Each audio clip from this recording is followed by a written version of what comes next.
Welcome to the VarsityKansas.com Big Show. I'm Joanna Chadwick of the Wichita Eagle and VarsityKansas.com, and we are taping here at KSN. My guest today is Northwest football coach Steve Martin. Coach, thanks for being here. Hey, thanks. It's a pleasure. Well, let's talk a little bit about your team, which after a loss to Bishop Carroll, which basically I think we can agree pretty much, I think everyone's going to lose to Carroll. You guys have won 4 straight. Talk about just how well you guys have been playing the past 4 weeks. Well, you know, I said in the paper Friday night, you know, after we lost to Bishop Carroll, game 1, we knew the City League title was out the window, and we decided to get focused and go back to fundamentals and doing things the right way, and, you know, keeping kids accountable and, you know, stepping up our discipline in the program. And, you know, the kids responded, and we've been playing good football now. We'll talk about your defense, because this is where it does start with your team, doesn't it? I mean, you got Romillo Cotman, Brendan Johnson, Andres Ronquillo, and those are just a few of your studs, aren't they? Yeah, you know, going into the Carroll game, we thought that was going to be our big strength, and we were going to really lean on them to let, you know, some of our younger guys get acclimated with our skill guys on offense. But, you know, they really struggled against Carroll, which I think every defense now is struggling. So, you know, that put up a red flag after playing Bishop Carroll game 1 and then putting up all those points and stuff and all those yards. And, you know, our kids, they're resilient. They got back, and our coaching staff, Coach Van Meter and Coach McKee, did a good job working with those guys and getting them back to what we do right and what we do at Northwest. And we've been playing good defense. Talk about Keyshawn McGaw, because he's a kid who, I mean, he's really running well. You know, Keyshawn brings another dynamic to the offense that we haven't had. You know, in the past we had runners, Deron Thompson, we had Chris Hughes, Christian Sanders, and those guys were more of slashers. Keyshawn not only is a slasher, but he's not afraid to avoid contact. He too many times goes and probably will strike a defender instead of just trying to maneuver him. But, you know, he is what he is, and he's doing a great job for us. Well, one of the things you and I had talked about before is heading into that game with West, which you guys won 38-0.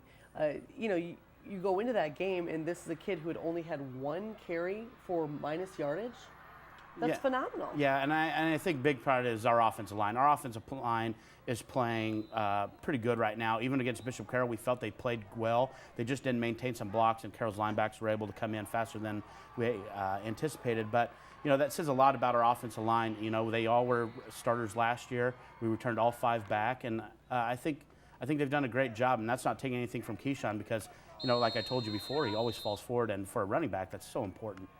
Talk about the rest of the offense, though. I mean, Kevin Folsman has been playing so well for you. Mm-hmm. I heard from multiple people Friday night just how tough he was, but he's done for a while here. Yeah, Kevin's going to be out for the season. He broke his dorsal fibula, which is right above his ankle. You know, so as a coach, you know, you hear that Friday after he goes to the doctor, and you're kind of down in the dumps. But when you look at it, he's going to be on the sidelines. He's going to be a leader, and that's what he is for us. I'm not taking anything away from what Kevin does or anything, but, you know, when you have a Keyshawn, you have Jaleel Rounds to hand the ball off to, and then you have be able to throw the ball to a Carroll Williams, a Martise Mullins, Shane Brock, and Alex Spott. Those guys are playing phenomenal. And, you know, it says a lot about Kevin because his teammates are down for him because he is such a great leader and a catalyst for us. You know, in the paper I said he was the heart and soul of what we do on offense, and it's true because he gets everybody lined up. And so, you know, we'll step forward. We believe in the next guy in, and, you know, year 3 in the program, we felt like we've built some depth in our program, and I think we'll be okay. Well, and Kavion Richard, I mean, talk a little bit about him stepping in for Kevin and what he can do for you. You know, the good thing is with some of our big wins lately in the past 4 weeks, we've been able to get Kavion in at the end of the game. So he's had live game reps. He's been playing JV. I know JV and Friday nights are a lot different.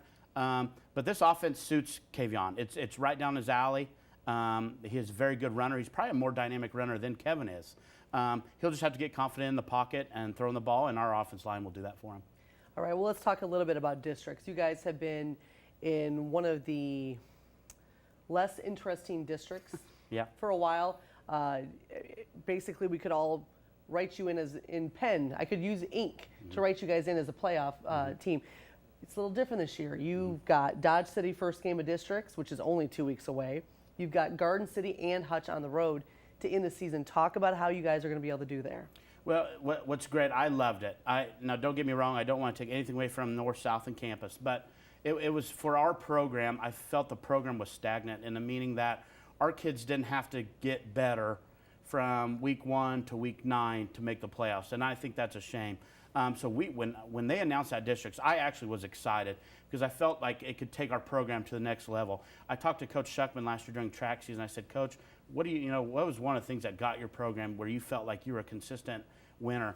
And he brought up having Hutch in his district, and so I think that goes a long way for our program. I think we saw a great focus from our kids all summer and up in the season. When we lost to Carroll, that's what we've been building for. We've been building for week 7, 8, and 9 for Dodge, and our kids are excited, I think, for that challenge.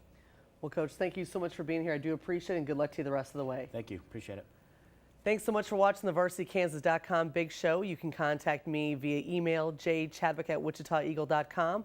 I do a question and answer on VarsityKansas.com for Wednesday. So if you have any questions, you can email me, or you can catch me on Twitter at Joanna Chadwick, and you can use the hashtag VKQA. I hope you enjoy there's only 4 weeks of the football season left, mind you. So I hope you're enjoying every bit of the regular season, because then it's the postseason. Thanks so much for watching.